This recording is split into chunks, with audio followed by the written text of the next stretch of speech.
y elegir quién de ellos le va a pagar el subsidio para el empleo. Pero también, derivado de ello, elegir quién de ellos le va a aplicar las exenciones correspondientes. En su caso, si presta servicios a 2 o más patrones de manera simultánea, o en algún momento presta servicios de manera simultánea, tendrá que presentar la declaración anual. Está obligado, independientemente del monto de sus ingresos. También, cuando el trabajador no está los 365 días con el patrón, está obligado a presentar su declaración anual. La ley en esto es hasta a veces un tanto confusa porque establece que el patrón no está obligado a hacer el cálculo anual de un trabajador que se vaya antes del 1 de diciembre. Y tal parece que si el trabajador llega al 2, al 3 o al 5 o al 28, entonces no pasa nada. No, no es cierto. Lo cierto es que si el trabajador se separa antes del 31 de diciembre, está obligado a presentar su declaración anual. Lo cierto es que si el trabajador empezó a laborar con nosotros en una fecha posterior al 1 de enero, está obligado a presentar su declaración anual.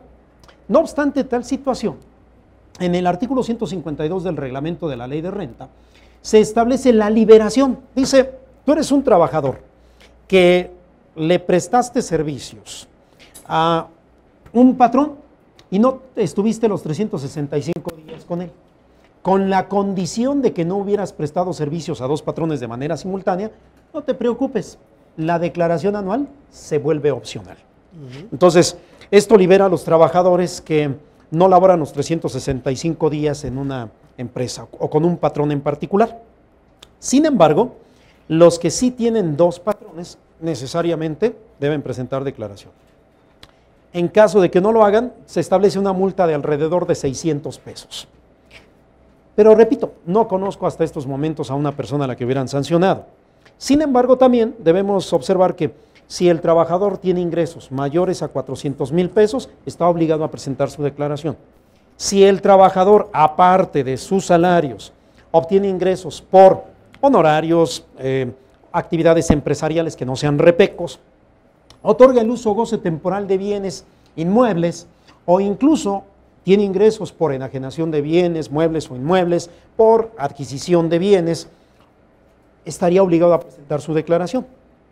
En el artículo 175 de la Ley de Renta también se establece que si el trabajador obtiene ingresos por intereses y estos intereses reales son mayores a 100,000 pesos y sumados a los salarios superan los 400,000, está obligado a presentar su declaración. Pero si los intereses reales son inferiores a estos 100,000 pesos, no superan los 400,000, no está obligado a presentar su declaración anual.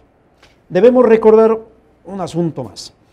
El decreto del día 30 de marzo del año 2012 ahora establece que el trabajador o cualquier persona que obtenga intereses pueda tomar optativamente la situación de que el interés que cobró le hicieron una retención y esa retención sea definitiva. Y ya no la acumula en sus demás ingresos.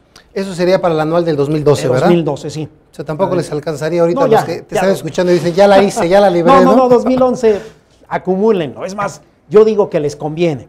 Sí, en muchos casos. En números sí. les conviene. Sí, en muchos casos sí conviene. Sí. Jesús, cuando hablabas del 152 del reglamento en relación al trabajador que no rebasa 400,000 pesos de ingresos, pero sí tuvo 2 patrones, pero uno de enero a mayo y el otro de junio a septiembre. Así es. ¿Estaría liberado también de presentar su declaración? Porque no lo hizo de manera simultánea, ¿no? Así es.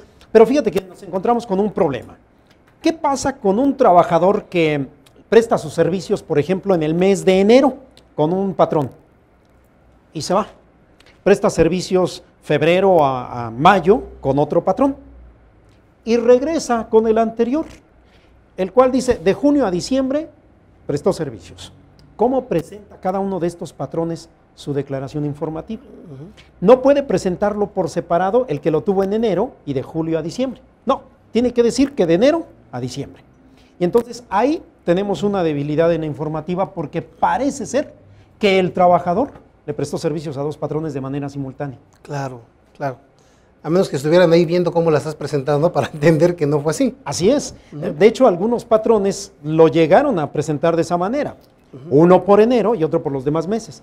La autoridad dijo, momento, no, tiene que ser Una sola. Uno solo. Ok. Jesús, pues como siempre se nos acaba el tiempo, pero no me gustaría, dejo 5 minutos siempre para que nuestros invitados nos digan algo más de los que yo no pregunté y que quieras compartir con nosotros, por favor. Encantado, encantado. Lo que tú quieras, del tema que no te haya yo platicado algo, que quieras reafirmar, que quieras comentar, adelante con mucho gusto. Miren, yo quisiera hacer 3 puntualizaciones. La primera es que para muchos la preocupación es presentar su declaración a más tardar el día 30 de abril. Sin embargo, si la declaración al 30 de abril no está lista porque les faltan datos o les sobran datos, no la presenten. La recomendación es métanse al Declarasat. No importa que sean trabajadores, prestadores de servicios independientes, quienes otorgan el uso o goce temporal de bienes, no importa el tipo de contribuyente, pero antes de llenar la declaración, métanse al Declarasat, vean qué información es la que tiene el SAT y confróntenla con la información que tiene el contribuyente, la que nos proporcionó. En muchos casos no coincide. Y esto pues, puede obedecer a varias razones, las cuales por supuesto se investigan, se resuelve. Mejor presentar una declaración extemporánea, pero bien presentada en este caso sí, y no una declaración que después el SAT nos diga tiene inconsistencias. Claro. Segunda puntualización. Si en estos momentos no han cubierto retenciones, si en estos momentos tienen algunos adeudos fiscales, recuerden que mentir los puede colocar en una situación sumamente delicada. Todo tiene defensa. Y para aquellos que nos dedicamos a defender a los contribuyentes, es maravilloso encontrarnos con contribuyentes que cometen errores graves ubicándose en el delito de defraudación fiscal. Pero recuerden esto, ¿cómo me ubico en el delito de defraudación fiscal? Dice, mediante el uso de engaños, con el aprovechamiento de errores. Entonces, lo más común es que yo diga, omito ingresos, invento deducciones, omito. Entonces, ya hice el uso de engaños. O aproveché errores de la autoridad, a lo mejor porque tengo 2 registros federales de contribuyentes. ¿Quién me los asignó? El SAT. Sí, pero yo estoy consciente de que fue un error del SAT. Y entonces tener 2 registros federales de contribuyentes también me puede ubicar en el artículo 109. Es decir, que me den trato de delincuente. Tercera situación, si es necesario que tengan contabilidad, no la subestimen, no la menosprecien, porque debemos recordar que tanto en el 133 para personas físicas que realizan actividades empresariales o profesionales, y en el caso del 86 para las personas morales, requisito de deducibilidad establecido en el 31 fracción 4, que estén adecuadamente contabilizados. Y debidamente contabilizados es de acuerdo con normas de información financiera. Nada más hago esta remembranza. Normas de información financiera y las IFRS. IFRS quiere decir normas internacionales financieras. Habrá que considerarlas. Puedo tener una declaración bien hechecita, pero si mi contabilidad no está hecha, la autoridad en algún momento puede darme un terrible dolor de cabeza diciéndome, no te deduces nada, que es un requisito de deducibilidad. Muy bien, Jesús, pues en particular quiero agradecerte tu participación, me da mucho gusto verte. Qué bueno que nos encontramos por aquí, muchas gracias. Y amigos, vamos a dar un aplauso, por favor, al contador. Un aplauso. Muchas gracias. Muchas gracias por tu participación, gracias por acompañarnos. Muchísimas gracias a todos. Muy amigos, buenas tardes. hasta la próxima de un programa más de los mejores fiscalistas de México. Buenas tardes.